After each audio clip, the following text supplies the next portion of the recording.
Today you want to learn how to create these amazing tips and tricks with your smartphone. Come to your search box and type ePhoto 360. Click on the first search result.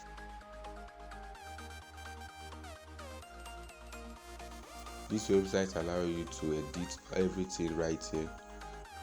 So we'll be looking for this common wet glass effect, and here is it. So we have other options also, so we click on this. So here we have it. Now you come down here and you type in your text.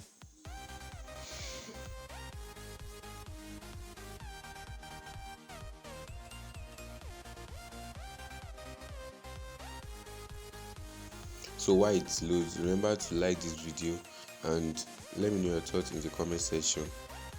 To learn more about AI content, tips and tricks and everything with your smartphone, kindly subscribe to this channel. So now you click on save option.